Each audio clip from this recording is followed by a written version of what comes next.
Bonjour à tous et toutes, bienvenue sur ma chaîne de sécurité informatique.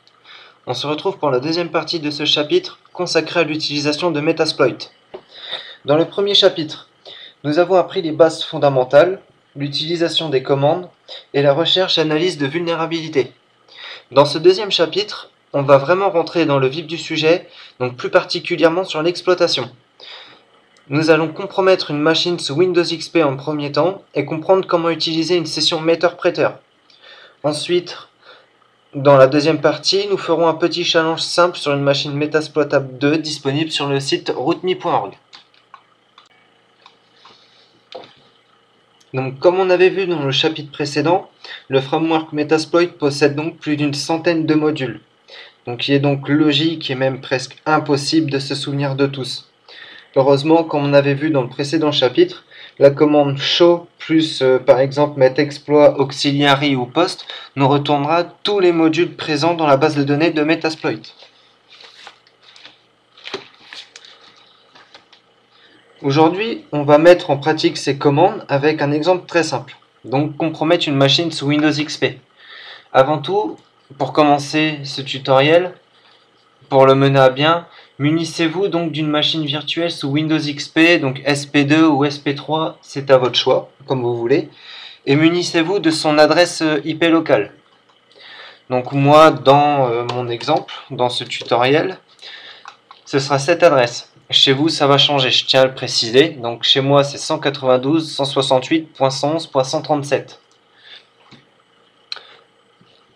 Donc, sur cette machine, on va utiliser la faille donc nommée ms08067netapi, qui est donc un exploit lié au VR configure qui a exploité une faiblesse dans un service RPC, donc Remote Procedure Call.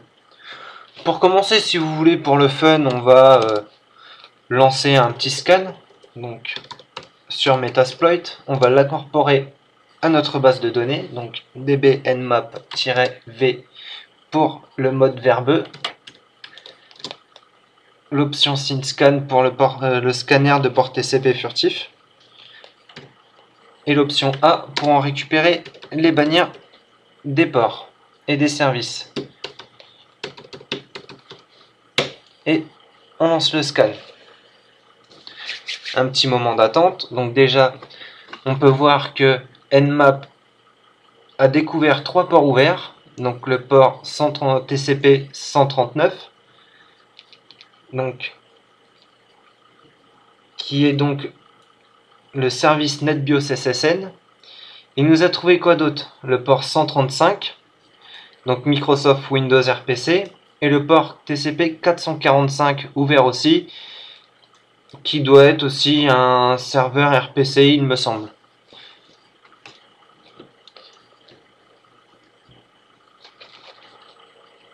Donc, une fois le scan trouvé, on va vérifier que le scan est bien incorporé à notre base de données en tapant la commande host. Donc on voit bien ici que mon adresse IP de ma machine Windows XP a bien été enregistrée dans la base de données Metasploit. Donc nous avons le nom du système d'exploitation qui est un Windows XP sur un service POC2 et le nom de la machine. Nous avons son adresse MAC aussi. Par précaution, on peut aussi taper la commande vulns pour la vulnérabilité. Et donc, on constate que la machine Windows XP SP2 est bien vulnérable à l'exploit ms08067.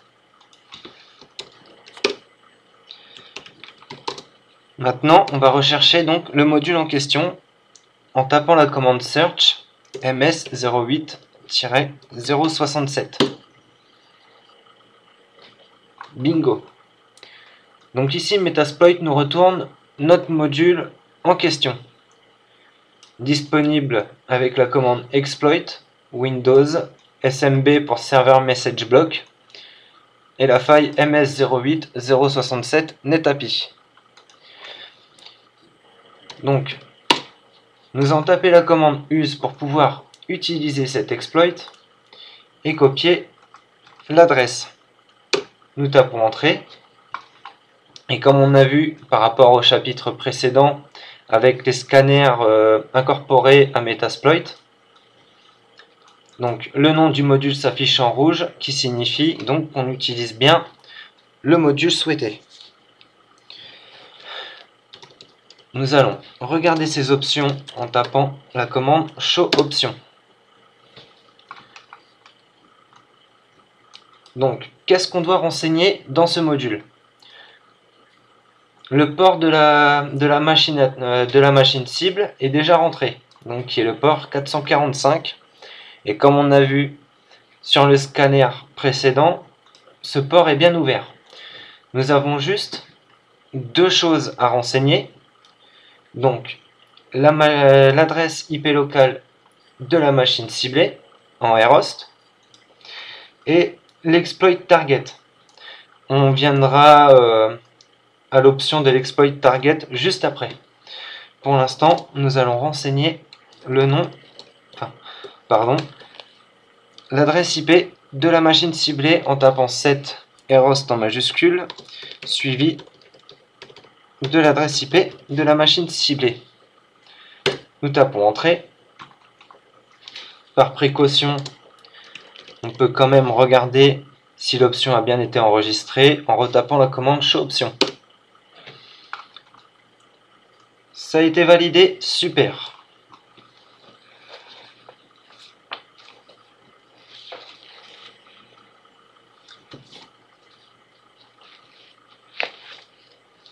Maintenant, on va en venir donc à l'exploit target. Donc, certains modules listent souvent les cibles potentiellement vulnérables, comme par exemple ici la faille MS08, repose sur des adresses en mémoire codées en dur. Donc l'exploit est propre à des systèmes d'exploitation avec certains niveaux de patch spécifiques, la version de la langue et l'implémentation de la sécurité. Donc, ce qui veut dire que le succès de l'exploit dépendra de la version de Windows que nous allons cibler. Et on peut voir aussi que parfois la détection automatique ne fonctionnera pas ou pourrait même déclencher le mauvais exploit, ce qui entraînerait généralement un crash du service. Donc on va taper la commande Show Target afin de voir toutes les machines Windows XP qui peuvent être potentiellement ciblées. Donc chez moi c'est un Windows XP SP2 English, je me suis déjà renseigné, mais on va quand même le faire fonctionner avec le ciblage automatique.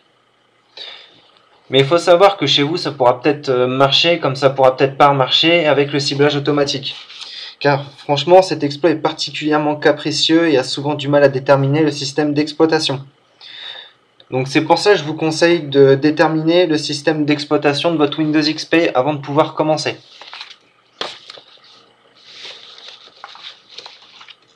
Une fois donc que l'exploit est bien configuré, nous allons pouvoir le lancer avec la commande exploit.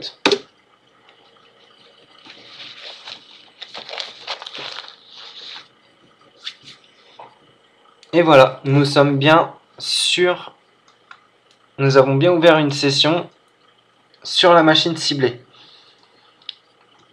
Et donc, l'option de ciblage automatique a bien récupéré donc le nom de notre système d'exploitation ciblé. Donc, comme je vous avais dit, chez moi c'est un Windows XP sous SP2 en anglais. C'était tout simple, aussi simple que ça. Maintenant, on va passer vraiment sur la plus grosse partie de ce chapitre, donc à l'utilisation de Meterpreter. Donc dans ce chapitre consacré à Meterpreter, nous allons plonger plus profondément dans ce qu'on peut dire ce fameux couteau suisse du hacker, qui est aussi l'un des produits phares de Metasploit et qui permettra aussi d'améliorer considérablement notre expérience de post-exploitation. Donc Meterpreter est utilisé comme un payload après l'exploitation d'une vulnérabilité. Donc un payload représente les informations qui nous sont renvoyées quand nous déclenchons un exploit. Par exemple, dans notre exemple, nous avons exploité une faiblesse dans une procédure d'appel à distance, donc le service RPC, donc Remote Process Call. Nous avons déclenché un exploit et nous avons sélectionné Meter-Preter, ou on peut aussi sélectionner Meter-Preter comme payload. Par exemple, si j'ouvre un autre terminal et que je retourne sur le framework de Metasploit,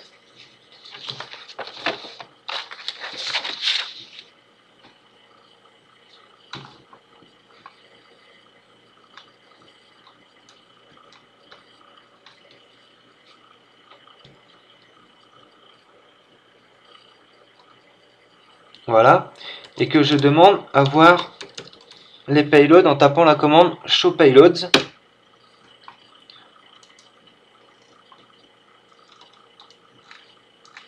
Alors, un petit moment que je puisse trouver. Voilà. Donc on peut aussi utiliser un payload Meter-Preter comme payload. Ici, nous n'avons pas eu besoin de sélectionner de payload Meter-Preter vu que l'exploit est déjà configuré avec. Donc Meter-Preter est une extension du framework Metasploit qui nous permettra d'enrichir les fonctionnalités de Metasploit et de compromettre davantage notre cible. Donc on va voir dans cette étape que certaines de ces fonctionnalités comprennent des moyens pour couvrir nos pistes, résider en mémoire, récupérer des haches de session, accéder au système d'exploitation, pivoter sur d'autres machines ciblées. Par exemple, si vous faites un pen test dans une société qui possède plusieurs machines Windows XP branchées sur le même serveur, on pourra voir qu'on peut pivoter d'un système à l'autre. Et bien plus encore. Donc dans ce chapitre, on va seulement appliquer les méthodes d'attaque standard de Meter-Preter afin de compromettre davantage notre machine Windows. Donc ici, Meter-Preter nous permettra d'effectuer des attaques supplémentaires après que nous ayons compromis le système.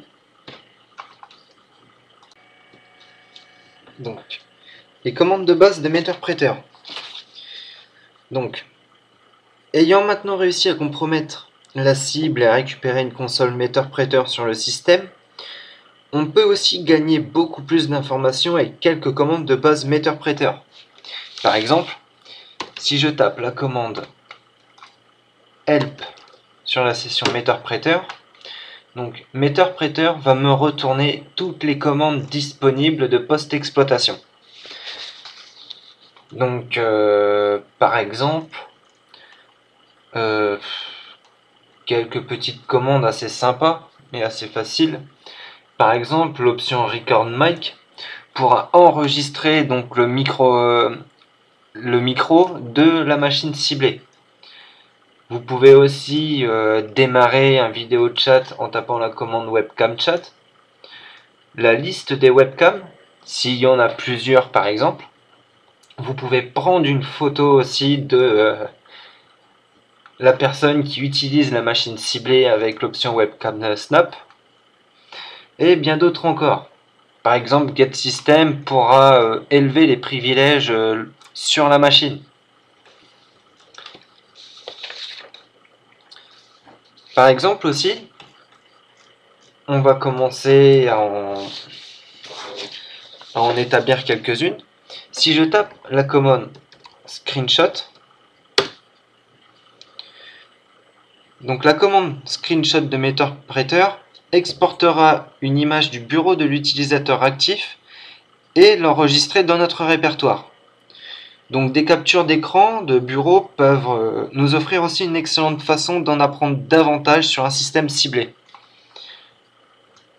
Donc ici, la capture d'écran a été enregistrée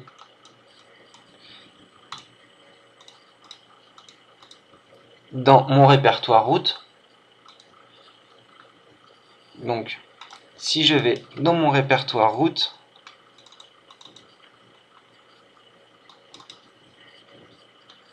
on peut voir donc que la capture d'écran de la machine ciblée a été établi avec succès. Bon, ici par contre, je suis sur l'écran de veille. Et par exemple, imaginons que la machine ciblée est sur le bureau. On va retaper donc la commande screenshot.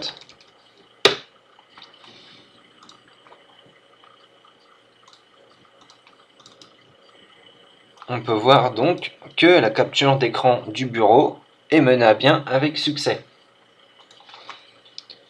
C'est aussi simple que ça. Qu'est-ce qu'on peut avoir d'autre? Par exemple, la commande sysinfo pour infosystème. Donc cette commande va nous dévoiler la plateforme sur laquelle le système d'exploitation est installé sur la machine. Donc comme indiqué ici, par exemple, l'ordinateur appartient à Axter. Son système d'exploitation est un Windows XP Service Pack 2 Build 2600 sur une architecture x86 et donc son langage anglais. Donc c'était tout pour cette commande.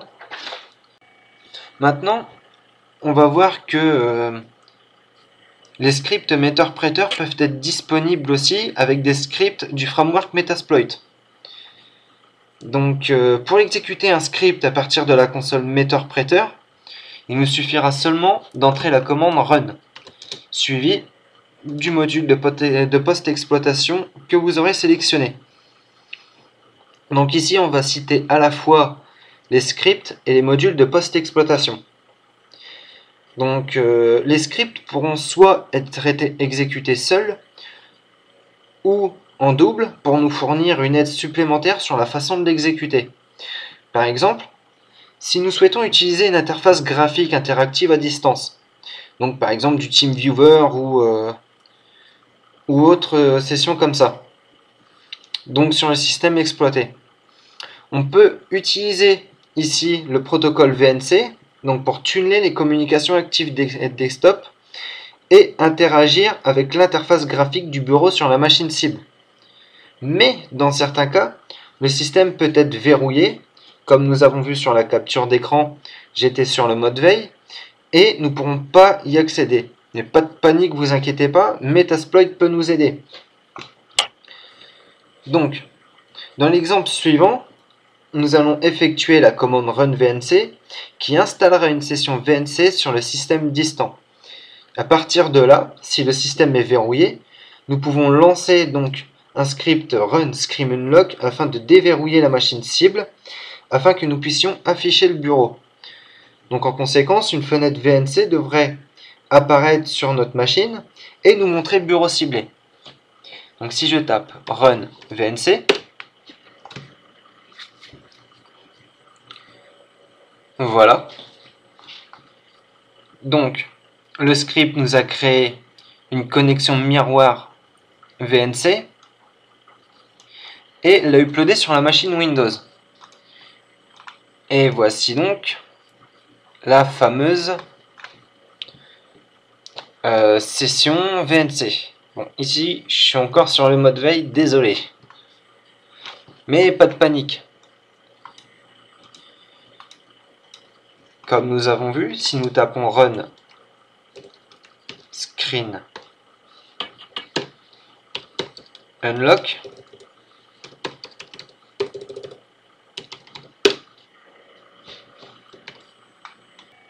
maintenant, on va voir que les scripts Meterpreter peuvent être disponibles aussi avec des scripts du framework Metasploit.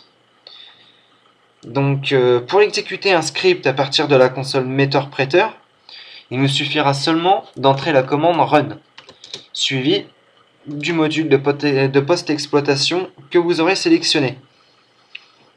Donc ici, on va citer à la fois les scripts et les modules de post-exploitation. Donc les scripts pourront soit être exécutés seuls ou en double pour nous fournir une aide supplémentaire sur la façon de l'exécuter. Par exemple, Si nous souhaitons utiliser une interface graphique interactive à distance, donc par exemple du TeamViewer ou autre session comme ça, donc sur le système exploité, on peut utiliser ici le protocole VNC, donc pour tuner les communications actives desktop et interagir avec l'interface graphique du bureau sur la machine cible. Mais dans certains cas, le système peut être verrouillé, comme nous avons vu sur la capture d'écran, j'étais sur le mode veille, et nous ne pourrons pas y accéder. Mais pas de panique, vous inquiétez pas, Metasploit peut nous aider. Donc, dans l'exemple suivant, nous allons effectuer la commande run VNC qui installera une session VNC sur le système distant. À partir de là, si le système est verrouillé, nous pouvons lancer donc un script run scream unlock afin de déverrouiller la machine cible afin que nous puissions afficher le bureau. Donc en conséquence, une fenêtre VNC devrait apparaître sur notre machine et nous montrer le bureau ciblé. Donc si je tape run VNC, voilà. Donc le script nous a créé une connexion miroir VNC et l'a uploadé sur la machine Windows. Et voici donc la fameuse session VNC. Bon, ici, je suis encore sur le mode veille, désolé. Mais pas de panique. Comme nous avons vu, si nous tapons run screen unlock,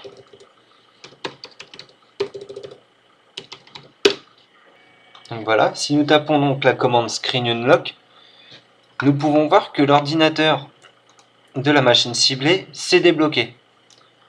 Donc ici, nous avons la fameuse session de démarrage avec tous les utilisateurs de la machine ciblée. Donc ici, cela nous donne une interface graphique VNC sur la machine cible et ça nous permettra aussi d'interagir via un bureau. C'était à peu près tout pour VNC. Maintenant, on va passer à la migration d'un processus. Donc souvent, lorsque nous nous attaquons à un système et exploitons un service tel qu'Internet Explorer par exemple, si l'utilisateur ferme le navigateur Internet Explorer, la session Meterpreter, logiquement, est également fermée et nous perdons donc notre connexion à la cible. Donc afin de résoudre ce problème, ici deux techniques s'offrent à nous. On peut soit utiliser le module de poste d'exploitation migrate, ou utiliser la commande ps, donc processus, afin de lister la liste des processus actifs sur la machine ciblée, et ensuite nous servir de la commande migrate suivie du PID, donc processus identify, afin de faire migrer le service vers un espace en mémoire qui ne se fermera pas lorsque la machine cible ferme le navigateur internet. Donc en migrant vers un processus plus stable, nous nous assurerons aussi que le processus ne sera pas fermé et que nous maintiendrons donc notre connexion au système.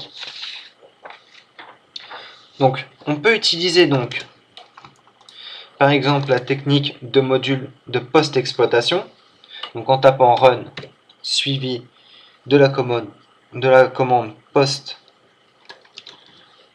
Windows manage migrate et nous tapons entrée. Donc le module s'est lancé sur la machine Windows XP. Nous étions donc sur un processus SVC host, donc disponible sur le PID 996. Et ici, nous avons donc créé un processus Notepad.exe et nous avons migré sur ce service, donc avec le PID 928. Et la dernière information nous indique que nous avons migré avec succès, donc sur le PID 928. Donc le seul inconvénient par contre de ce script, c'est qu'on va migrer notre session metteur-prêteur vers un processus généré, voire même au hasard actif sur le système cible. Mais voici aussi la deuxième technique avec la commande ps et migrate. Donc ici, on va taper la commande ps, donc processus, afin de dresser une liste des processus actifs sur le système cible. Si par exemple, on veut aller plus loin dans notre test d'intrusion, on peut migrer vers le processus Explorer Exe. Donc, on cherche ici le processus Explorer Exe qui est disponible sur le PID 1660. Donc, si on veut migrer vers ce processus, c'est tout simple. Nous tapons donc la commande migrate suivie du PID du processus en question, ici qui est 1660, et nous tapons entrée. Donc maintenant, nous étions donc sur le processus Notepad 928, qui est ici. Nous avons migré de ce processus vers au processus donc Explorer Exe. Et aussi la dernière commande qui nous indique que la migration était complétée avec succès. Donc, une fois la migration vers le processus Explorer établi, on peut utiliser la commande getPID pour nous assurer que la migration est établie avec succès. Donc, si nous tapons donc la commande getPID, donc pour obtenir l'identifiant du processus, le script nous retourne que nous sommes bien sur le processus 1660 qui appartient au processus Explorer Exe.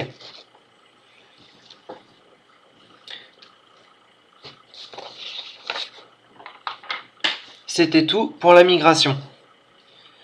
Ici maintenant, on va passer au keylogger. Donc un keylogger, je pense que vous savez à peu près ce que c'est. C'est un module d'enregistrement de frappe au clavier. Donc ici, c'est pareil, deux techniques s'offrent à nous. On peut utiliser par exemple le script de post-exploitation intégré au framework Metasploit qui enregistrera les frappes au clavier de la machine cible dans un fichier texte sur notre machine attaquante. Donc, nous lançons donc le script de post-exploitation en question en tapant run post Windows capture et keylog recorder pour keylogger enregistrement. Si j'oublie une lettre, ça va peut-être pas marcher. Et nous tapons entrée. Donc l'exécution du module se fait pareil sur notre machine Windows XP. Le module a démarré le sniffer sur la machine. Et donc le fichier texte est enregistré sur le répertoire de notre machine attaquante. Donc ici qui est root.msf4 loot suivi donc du nom du fichier texte et l'enregistrement du keylogger. Donc par exemple, si l'utilisateur de la machine cible ouvre un document texte et tape bonjour,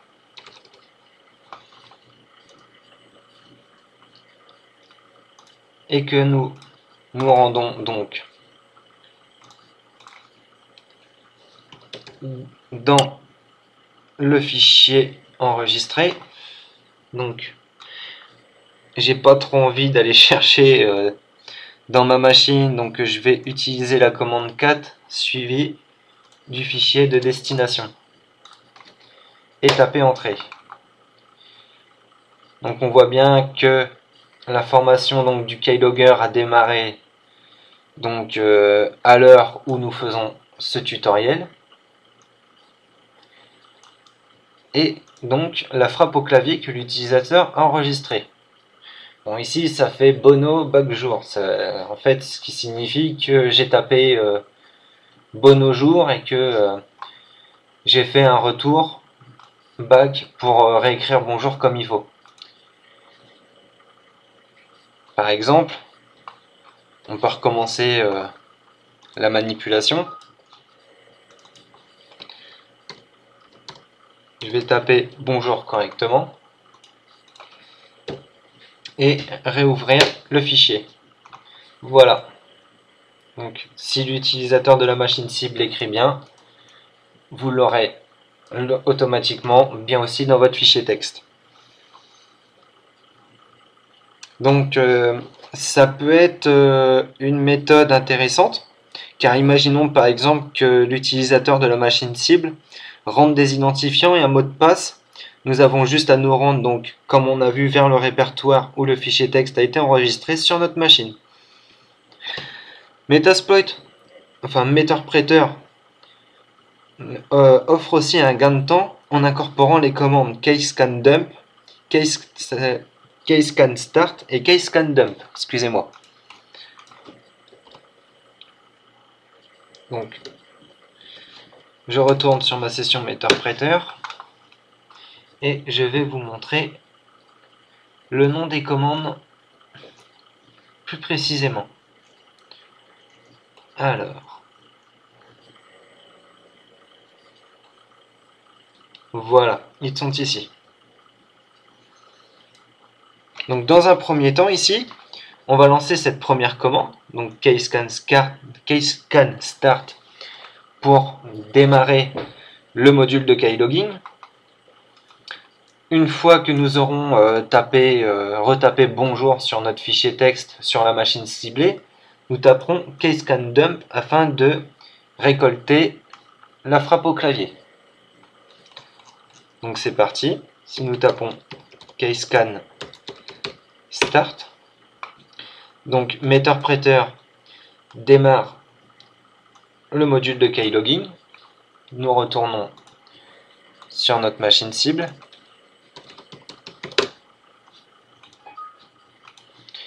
Et nous tapons par exemple bonjour tout le monde sur le notepad de la machine cible. Sur la machine attaquante, il ne nous restera plus qu'à taper donc CaseScanDump afin de récupérer la frappe au clavier. Bon, vous voyez aussi que c'est comme le fichier texte de tout à l'heure. Si l'utilisateur de la machine cible écrit mal au clavier, et ben ça écrira mal aussi dans votre récupération des enregistrements de frappe au clavier. Donc l'attaquant n'aura plus qu'à lancer la commande comme on a vu, afin de récupérer ce que l'utilisateur de la machine aura rentré. Le seul inconvénient de cette technique est que rien de ce que l'utilisateur de la machine cible aura tapé sur son clavier sera enregistré dans un fichier texte, comme on a vu dans la première technique, en utilisant le module de post-exploitation de Metasploit. Donc après, c'est à votre choix. Si vous voulez démarrer le module de post-exploitation et avoir un fichier enregistré, ou le taper directement sur Meterpreter et récupérer en temps réel, c'est à votre choix, c'est comme vous voulez. On peut aussi obtenir donc, des hashes de mot de passe système. Donc, ce qui nous permettra aussi d'exécuter d'autres techniques d'attaque comme le pass de hash ou brute forcer les hashes récupérés pour révéler le mot de passe en texte clair par exemple. On peut obtenir les mots de passe hachés avec la commande run hashdump ou encore comme d'habitude grâce à un module intégré à Metasploit. Mais avant de nous lancer dans cette technique, nous devons tout d'abord élever nos privilèges sur le système. Donc pour ce faire, il nous faudra dans un premier temps utiliser la commande usepriv pour utiliser les privilèges. Donc ici sur la machine ciblée, l'extension de privilèges est déjà chargée. Nous tapons donc la commande getSystem pour élever les privilèges sur le système. Donc, nous avons bien ici les privilèges système. Ensuite, il nous faudra migrer vers le processus de base, donc le serveur chost, disponible sur le PID 824.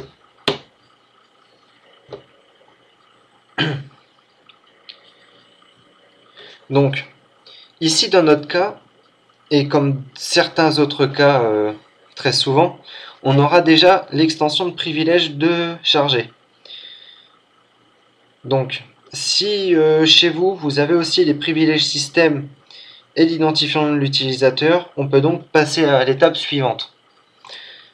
Donc ici, sur Meterpreter, on aura juste à lancer la commande run hdump afin de récupérer les haches de session de la machine ciblée.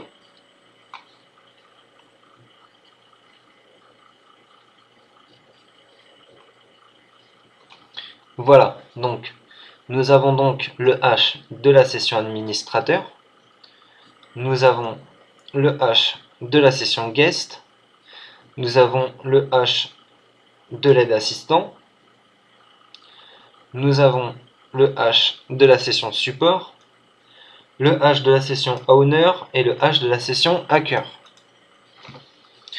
Donc, grâce à ces hashes de session récemment récupérés, on pourra soit les décrypter, ou encore utiliser donc la technique qu'on appelle pass the hash, qui veut dire utiliser donc le script metasploit Windows SMB psexec et rentrer le hash désiré dans l'option SMB pass.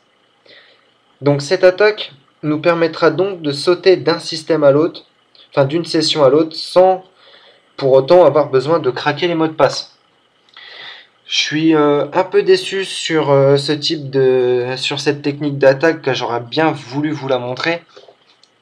Le seul problème, c'est que j'ai encore un peu de mal avec cette attaque, mais dès que j'aurai réussi cette attaque, je referai une autre vidéo pour pouvoir vous la montrer et aussi utiliser des techniques un peu plus complexes de post-exploitation. On peut aussi, par exemple, tuer un logiciel antivirus sur la machine cible. Donc sur notre Windows ici on n'en a pas, mais imaginez par exemple que vous attaquez une machine et que vous avez ouvert une session Meterpreter sur la cible et que la machine ciblée a un antivirus comme par exemple EZ, Avast, McAfee, etc., etc. Il vous suffira donc d'entrer la commande kill AV, donc kill antivirus, pour stopper le processus d'antivirus sur la machine ciblée. C'est aussi simple que ça. On peut aussi obtenir donc, des hashes de mot de passe système. Donc, ce qui nous permettra aussi d'exécuter d'autres techniques d'attaque comme le pass de hash ou brute forcer les hashes récupérés pour révéler le mot de passe en texte clair par exemple. On peut obtenir les mots de passe hachés avec la commande run hdump ou encore comme d'habitude grâce à un module intégré à Metasploit. Mais avant de nous lancer dans cette technique, nous devons tout d'abord élever nos privilèges sur le système. Donc pour ce faire, il nous faudra dans un premier temps utiliser la commande usepriv pour utiliser les privilèges. Donc ici sur la machine ciblée, l'extension de privilèges est déjà chargée. Nous tapons donc la commande getSystem pour élever les privilèges sur le système. Donc nous avons bien ici les privilèges système. Ensuite, il nous faudra migrer vers le processus de base, donc le serveur chost disponible sur le PID 824.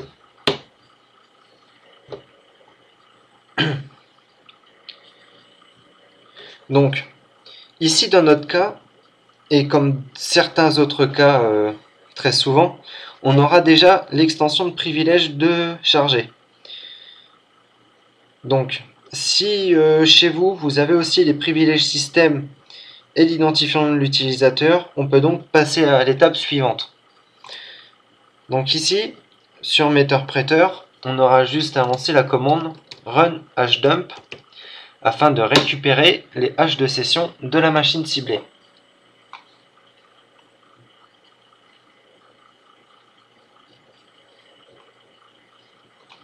Voilà, donc nous avons donc le hash de la session administrateur, nous avons le hash de la session guest, nous avons le hash de l'aide assistant, nous avons le hash de la session support, le hash de la session owner et le hash de la session hacker. Donc, grâce à ces hashes de session récemment récupérés, on pourra soit les décrypter ou encore utiliser donc la technique qu'on appelle pass the hash, qui veut dire utiliser donc le script metasploit Windows SMB psexec et rentrer le hash désiré dans l'option SMB pass. Donc cette attaque nous permettra donc de sauter d'un système à l'autre, enfin d'une session à l'autre, sans pour autant avoir besoin de craquer les mots de passe. Je suis un peu déçu sur sur cette technique d'attaque, que j'aurais bien voulu vous la montrer. Le seul problème, c'est que j'ai encore un peu de mal avec cette attaque, mais dès que j'aurai réussi cette attaque, je referai une autre vidéo pour pouvoir vous la montrer et aussi utiliser des techniques un peu plus complexes de post-exploitation. On peut aussi, par exemple, tuer un logiciel antivirus sur la machine cible.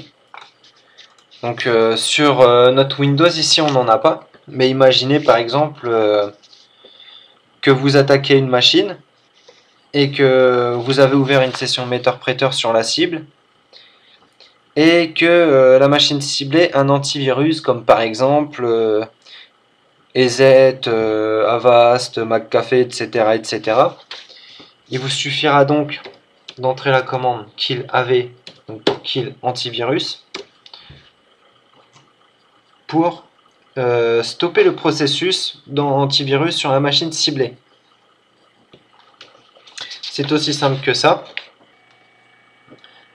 On peut aussi voir tout le trafic sur un ordinateur ciblé. Donc pour ce faire, on va devoir lancer un enregistreur de paquets. Donc cet enregistreur de paquets sur Meterpreter s'appelle Packet Recorder. Donc tout ce qui est capturé par Packet Recorder est enregistré dans un fichier au format PCAP. Et avec ce fichier au format PCAP, il ne restera plus qu'à l'analyser avec un outil tel que Wireshark. Donc dans cet exemple, nous exécutons donc le script Packet Recorder avec l'option run, enfin la commande run Packet Recorder, l'option I1 pour l'interface. Et nous tapons Entrée. Donc ici, Packet Recorder démarre la capture sur l'interface 1. La capture de paquet a démarré. Et donc, le paquet a bien été enregistré sur le répertoire de notre machine attaquante qui est disponible sur ce chemin de destination. Et on peut voir aussi que la capture de paquet enregistre sur un intervalle de 30 secondes. Donc après, il ne nous restera plus qu'à prendre le fichier PCAP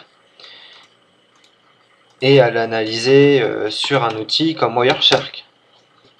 Je vais vous le montrer rapidement, mais c'est pas encore c'est pas le but de ce tutoriel pour l'instant. Donc voilà, donc vous aurez juste à aller dans File, Open, vous rendre sur le répertoire où a été enregistré donc le fichier cap, et puis vous aurez plus qu'à l'analyser.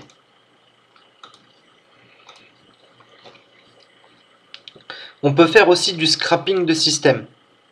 Donc ce qui veut dire qu'un système scrappé énumérera tout ce que nous pourrions vouloir d'un système. Il va donc récupérer les noms d'utilisateurs et les mots de passe, télécharger l'ensemble du registre, récupérer donc les passes de session et recueillir des informations sur le système et exporter la HK current user, donc la HKCU. Donc pour faire un scrapping de système, vous avez juste à lancer la commande run scrapper.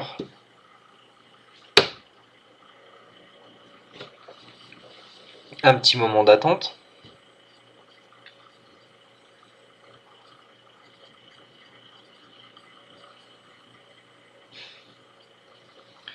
Donc ici, run scrapper récupère les mots de passe hachés. Il exporte la HKCU vers le dossier C Windows Temp qui nous restera plus qu'à télécharger donc avec la commande download, suivi donc du répertoire de la machine ciblée.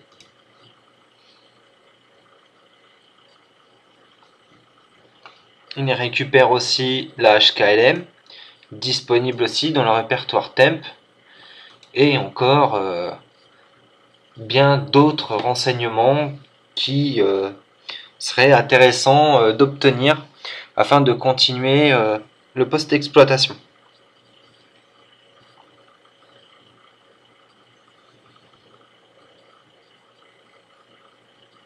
Et voilà. Donc après, par exemple, il ne nous restera plus qu'à taper donc la commande download, suivi donc du répertoire de la machine ciblée où a été enregistré donc les fichiers récupérés.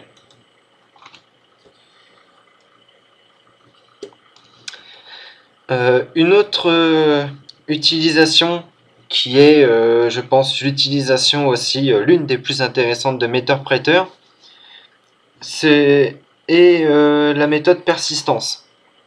Donc le script persistance de MeterPreter nous permettra d'injecter un agent MeterPreter pour assurer que MeterPreter reste opérationnel même après le redémarrage du système de la machine ciblée.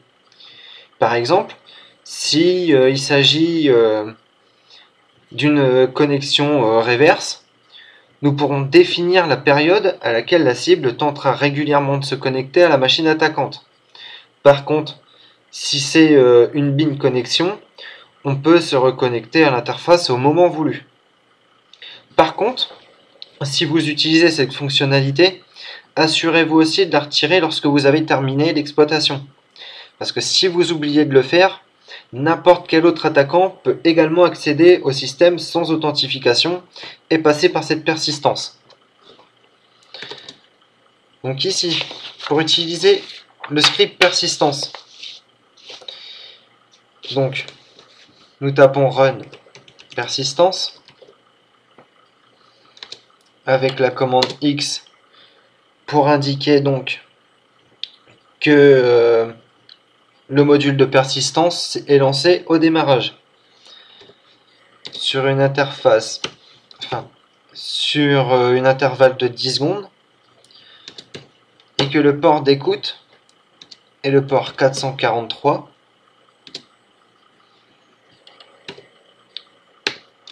et nous indiquons notre adresse IP locale à nous, donc de la machine attaquante bien sûr. Donc chez moi, ce sera l'adresse IP 192.168.111.128. Et je lance l'exécution du script. Et voilà. Donc ici, le script a créé un payload, donc Windows Meterpreter reverse TCP, avec notre IP local et notre port local qui nous servira d'écoute. Par contre, aussi quand vous avez terminé, il vous faudra aussi supprimer donc ces clés-là dans le registre de la machine ciblée et donc les fichiers VBS sur le fichier temp de la machine ciblée. Car sinon, comme je vous l'ai dit, n'importe quel autre attaquant peut accéder au système.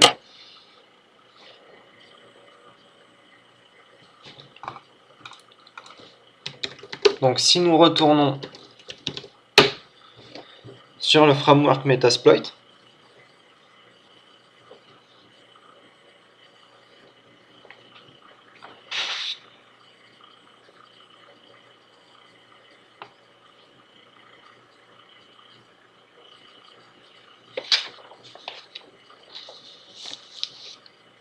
voilà, une fois sur le framework Metasploit, on va devoir lancer donc l'exploit use multi-handler, donc ce qu'on appelle un listener, donc un module d'écoute. Donc il est disponible à cette adresse, donc use exploit multi-handler.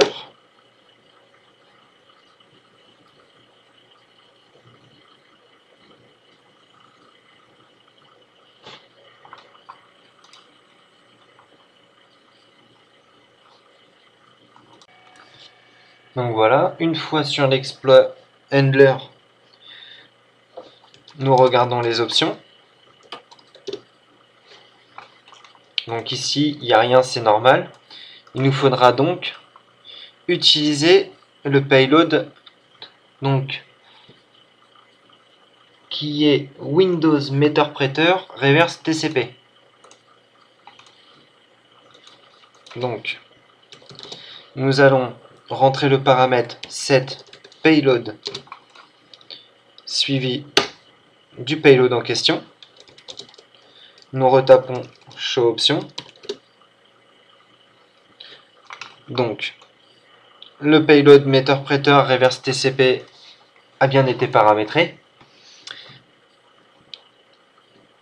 Nous rentrons donc notre IP local qui est 192.168.111.128 dans ce cas, et le port local d'écoute en question qui est le 443. Nous tapons entrée. Par précaution, pour vous montrer que ce script marche bien, on va fermer la session Meterpreter et lancer l'exploit de persistance. Ah, j'ai mal rentré quelque chose.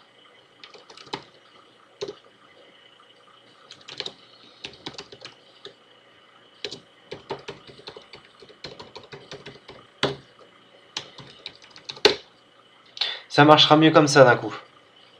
Donc, la persistance est bien installée avec succès. Et nous avons une commande Meterpreter d'installer. Je peux vous montrer une autre preuve que ça fonctionne bien. Si par exemple, nous ouvrons donc un invite de commande sur la machine ciblée et que nous la redémarrons,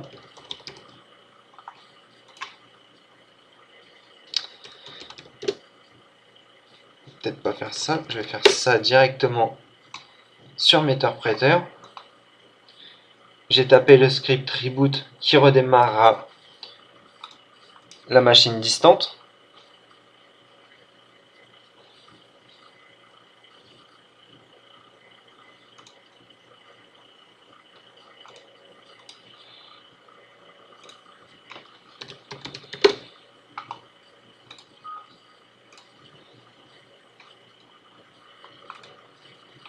Bon, c'est souvent un peu long.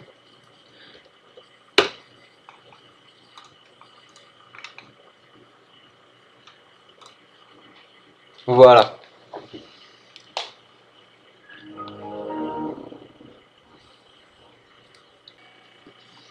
Donc voilà, la machine est redémarrée. Donc par exemple, je prends la place de l'utilisateur de la machine cible. L'air de rien, l'utilisateur rentre son mot de passe session.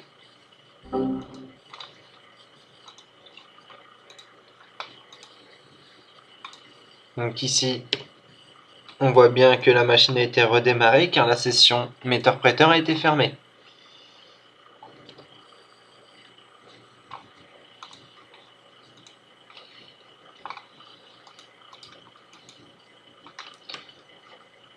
Donc, je referme, je nettoie mon terminal et je relance le module de connexion retourné. Et voilà. C'est aussi rapide que ça. Donc l'utilisateur, l'air de rien, démarre sa machine, ne se rend pas compte qu'il y a une persistance d'installer. Vous derrière, vous avez juste à configurer donc le module d'écoute et à lancer le module.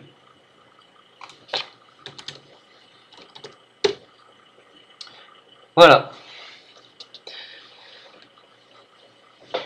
Donc n'oubliez surtout pas de supprimer les codes VBScript situés dans le dossier de thème de la machine et les clés de registre et les emplacements. Assurez-vous bien d'avoir enregistré ça une fois que vous avez fini l'exploitation et supprimez-les manuellement. Généralement, vous pouvez le faire via metteur-prêteur. Vous pouvez les renvoyer vers un shell Windows. Donc, ouvrir un shell, un avis de commande sur la machine ciblée. Ou vous pouvez le faire aussi avec une interface graphique en utilisant RunVNC si vous êtes plus à l'aise avec un graphique. Mais notez quand même bien les clés de registre car ils vont changer à chaque fois. On se retrouve sur la dernière étape de ce chapitre, donc compromettre une machine Metasploitable 2 depuis le site rootme.org. Donc pour commencer, créez-vous un compte si ce n'est pas encore fait sur le site rootme.org et rendez-vous dans l'onglet Capture the Flag CTF All the Day. Trouvez-vous une salle disponible. Sélectionnez donc l'environnement virtuel, donc le système d'exploitation que vous voulez compromettre. Ici, on va choisir Metasploitable 2 et on va enregistrer notre vote. Là, il restera juste un petit moment d'attente, le temps que la machine virtuelle se démarre. Donc ici, on a les informations à récupérer. Donc on sait que le flag de validation est stocké dans le fichier password. Donc, il faut qu'on trouve le mot de passe dans la machine virtuelle en question.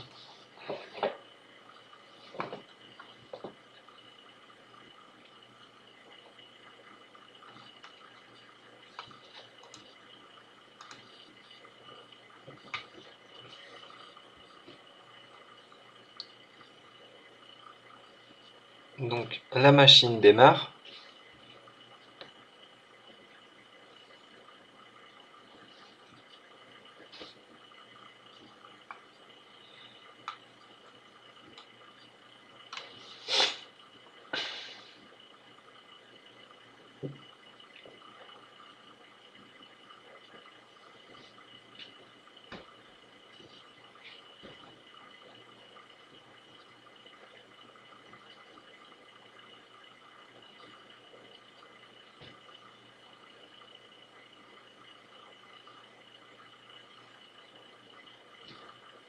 C'est parti.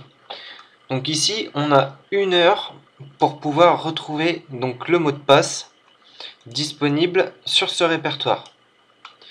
On sait ici aussi que donc l'environnement virtuel à attaquer est disponible depuis ce nom de domaine ctf01.root-mi.org. Donc, ça n'a toujours pas changé. Vous lancez un scan.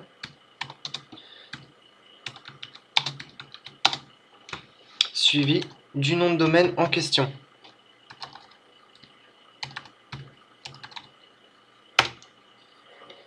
Et vous lancez le scan.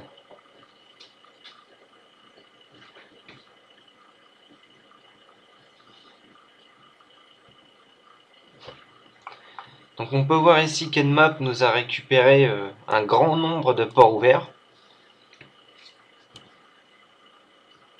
Et c'est pas fini.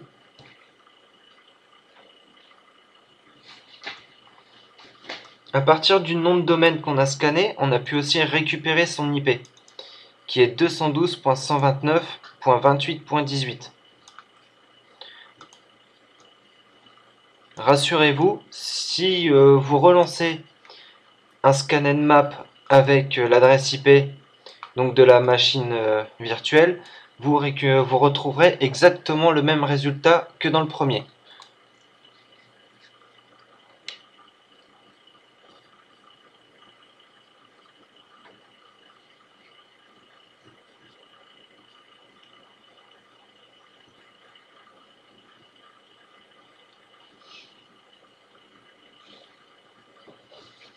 Donc Nmap lance le scan de service,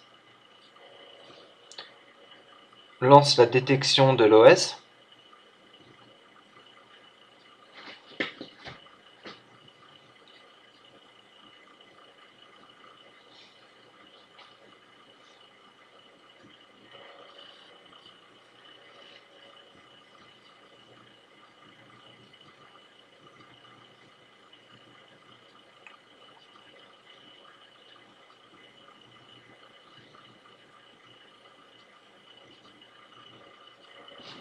voilà. Donc le scan est terminé. Donc ici, on va énumérer les services que Nmap nous a trouvés. On va s'intéresser ici au premier service, donc depuis disponible sur le port TCP21, qui est un service FTP, et sa version est VSF-TPD 2.3.4. On va l'essayer en premier temps. Donc pour ce faire, on va lancer la commande search suivie de la version du service. Donc ici, VSF-TPD. Et voilà. Donc ici, c'est super. Metasploit nous a trouvé un module avec exactement la même version que le service scanné précédemment. Donc on sait ici que cet exploit va générer une commande backdoor. Donc on va l'utiliser. On va regarder les options à rentrer. Ici, on a seulement l'adresse IP de la machine cible.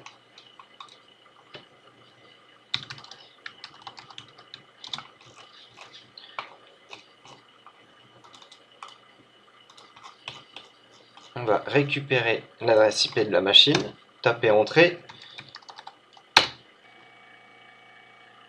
Donc voilà, en lançant l'exploit, donc on a pu récupérer une session de shell avec les privilèges root, donc les privilèges administrateurs.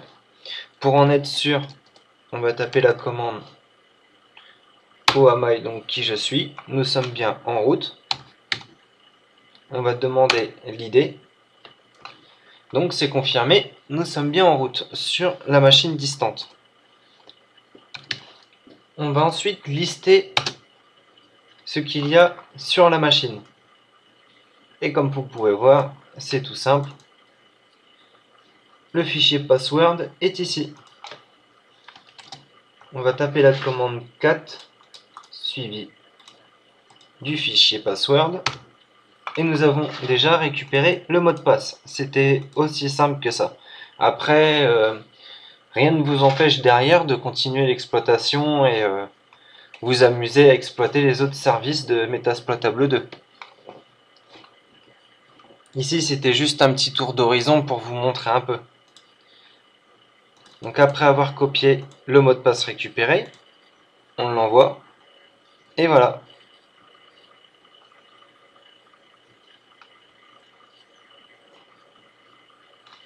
Une fois que le mot de passe est accepté, l'environnement de la machine s'arrête et vous avez déjà fini cette étape 2.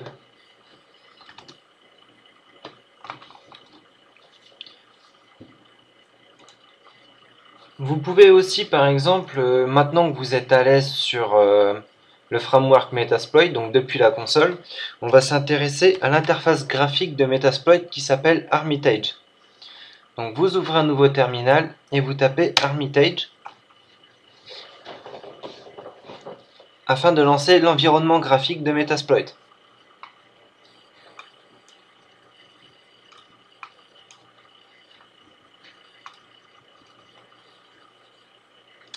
Donc ici, on clique sur Connecter, on clique sur Oui.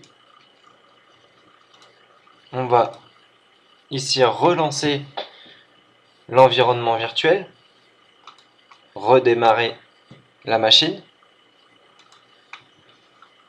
C'est juste pour vous montrer l'interface graphique.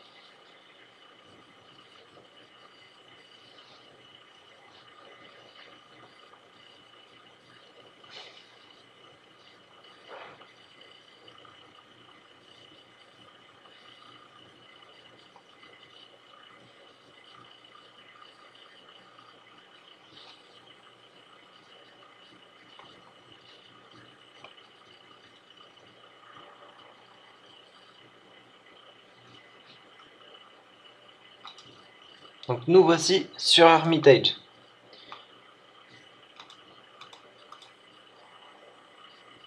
Donc je vais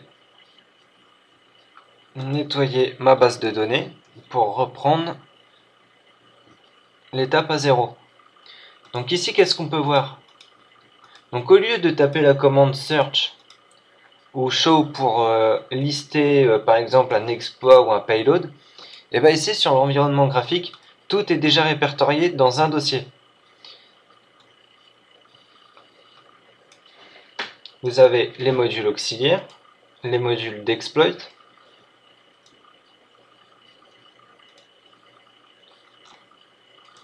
vous avez la liste des payloads suivant la machine, et les modules de post-exploitation.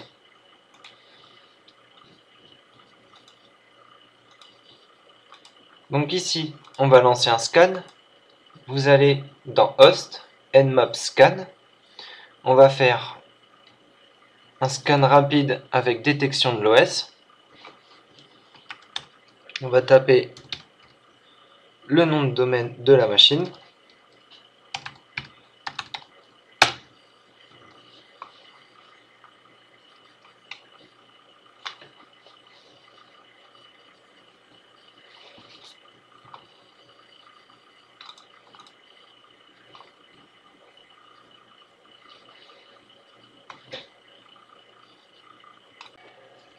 Une fois que le scan est complété, nous avons un message et la machine ciblée qui apparaît dans l'interface Armitage. Donc vous pouvez énumérer les services en vous rendant sur la machine ciblée avec un clic droit et cliquez sur Service. Et ici, vous avez un onglet avec toute la liste des services ouverts sur la machine. Par exemple, reprenons l'exemple avec le service FTP de Metasploit Tableau 2. Il vous suffira juste de vous rendre dans cette barre de recherche et de taper le nom du service. Vous double-cliquez dessus vous faites les paramètres. Mais bien souvent, vous n'êtes pas obligé de refaire les paramètres. Tout est déjà enregistré. On le lance. Un nouvel onglet démarre. Et voilà.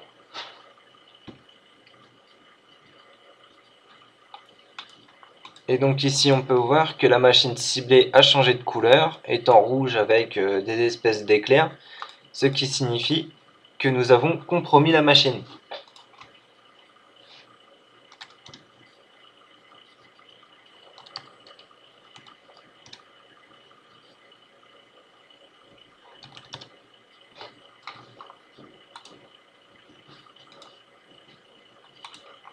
Donc ici, on va se rendre sur le shell ouvert, cliquer sur Interact,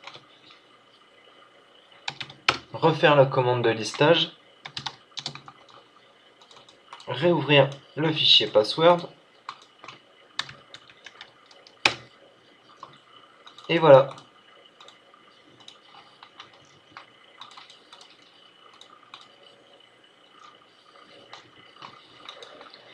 Ça peut être un gain de temps de se rendre sur l'environnement graphique, mais après beaucoup préféreront rester sur l'interface du framework. Après c'est comme bon vous semble, je voulais juste vous montrer ce petit gain de temps en fait. Voilà, c'était tout pour ce chapitre. Dans le prochain et dernier chapitre consacré à Metasploit, nous allons voir comment générer un payload et l'envoyer sur la machine cible. Et nous verrons aussi les différents types de payload qu'il est possible de générer. Voilà, donc ça n'a toujours pas changé, n'hésitez pas à poster vos commentaires et à me poser des questions, il n'y a aucun souci, je suis disponible quand vous voulez. Voilà, à bientôt.